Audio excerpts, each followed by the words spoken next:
दोस्तों, आज मैं आपको एक ऐसे इंसान की कहानी सुनाऊंगा जिसने बिना किसी गुरु के जंगल में अकेले बैठकर दुनिया का सबसे बड़ा धनुर्धर बनने का सपना देखा और वो सपना पूरा भी किया।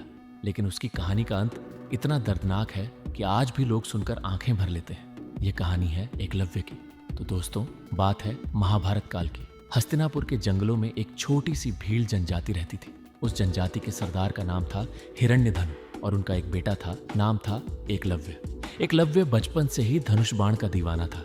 जब बाकी बच्चे खेलते थे, एकलव्य पेड़ों पर निशाना साधता था। जब बाकी बच्चे सोते थे, एकलव्य रात को तारों की रोशनी में अभ्यास करता था। और एक दिन उसने सुना, हस्तिनापुर में एक गुरु है, नाम है द्रोणाचार्य, जो दुनिया के सबसे महान धनुर्विद्या के गुरु हैं, जिनके शिष्य हैं खुद पांडव और कौरव राजकुमार। एकलव्य के मन में एक सपना जागा, अगर मैं द्रोणाचार्य से सीख लूं तो मैं दुनिया का सबसे बड़ा धनुर्धर बन सकता हूं। एकलव्य ने अपनी मां से विदा ली, जंगल पार किया, नदियां पार की, पहाड़ पार किए और पहुंचा द्रोणाचार्य के आश्रम में। वहां राजकुमार अभ्यास कर रहे थे। चमकदार कपड़े, सोने के धनुष, राजशाही ठाट और एकलव्य, उसके पांव में जूते भी नहीं थे। फिर भी हिम्मत करके वो द्रोणाचार्य के सामने झुका और बोला, गुरुदेव, मैं एकलव्य हूँ, भील जनजाति का बेटा। मुझे धनुर्विद्या सीखनी है, क्या आप मुझे अपना शिष्य बना लेंगे?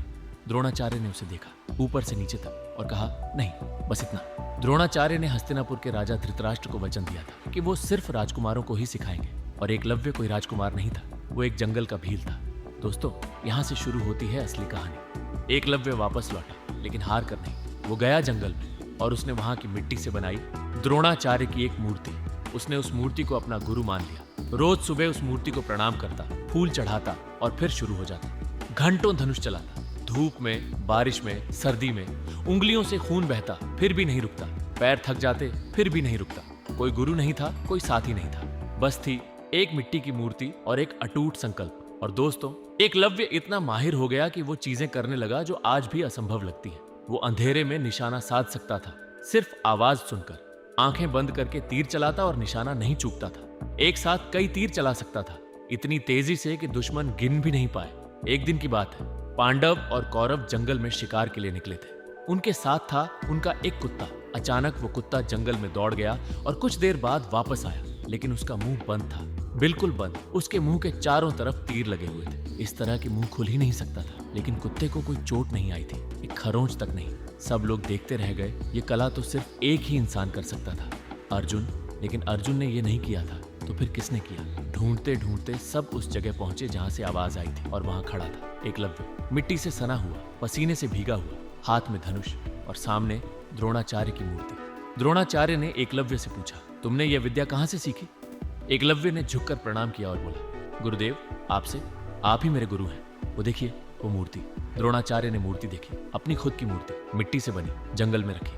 और वो समझ गए, इस लड़के ने मेरे नाम पर मेरी मूर्ति के सामने बैठकर सालों तक अकेले अभ्यास किया और मुझसे बड़ा धनुर्धर बन गया। दोस्तों, द्रोणाचार्य के मन में उस वक्त क्या चला होगा, ये कोई नहीं जानता। लेकिन उन्होंने जो किया वो इतिहास में हमेशा के लिए दर्ज हो गया। उन्होंने कहा, एकलव्य, अगर मैं तुम्हारा गुरु हूं तो मुझे गुरुदक्षिणा दो। एकलव्य की आंखें चमक उठी। उसने कहा, गुरुदेव, जो मांगे सब कुछ दे दूंगा। द्रोणाचार्य ने कहा, अपने दाहिने हाथ का अंगूठा, एकलव्य का अंगूठा, जिसके बिना धनुष ही नहीं चल सकता, जिस अंगूठे से उसने सालों तक अभ्यास किया था, जो अंगूठा उसकी पूरी कला की नींव था, वो मांग लिया गया। और एकलव्य ने बिना एक पल रुके, बिना एक आंसू बहाए अपना अंगूठा काटा और गुरु के चरणों में रख दिया। दोस्तों, ये कहानी सुनकर मन में बहुत सवाल उठते हैं। क्या द्रोणाचार्य ने गलत किया? क्या एकलव्य के साथ अन्याय हुआ? बहुत लोग कहते हैं हाँ, और शायद वो सही भी है। लेकिन एकलव्य की कहानी सिर्फ अन्याय की कहानी नहीं है। ये कहानी है उस इंसान की जिसने बिना किसी के सहारे के, बिना किसी गुरु के, बिना किसी संसाधन के, सिर्फ अपनी लगन और मेहनत से दुनिया का सबसे बड़ा धनुर्धर बनकर दिखाया। एकलव्य को जंगल ने नहीं रोका, गरीबी ने नहीं रोका, जात पात ने नहीं रोका, सिर्फ उसकी अपनी इच्छा शक्ति ने उसे आगे बढ़ाया। और सबसे बड़ी बात, जब गुरु ने अंगूठा मांगा, एकलव्य रोया नहीं, भागा नहीं, मना नहीं किया। उसने कहा, गुरु का दिया हुआ ज्ञान गुरु का ही है, अगर वो वापस मांगते हैं तो मैं दे दूंगा। ये त्याग, ये समर्पण, यही एकलव्य को महान बनाता है। अर्जुन को याद किया जाता है क्योंकि उसके पास गुरु था।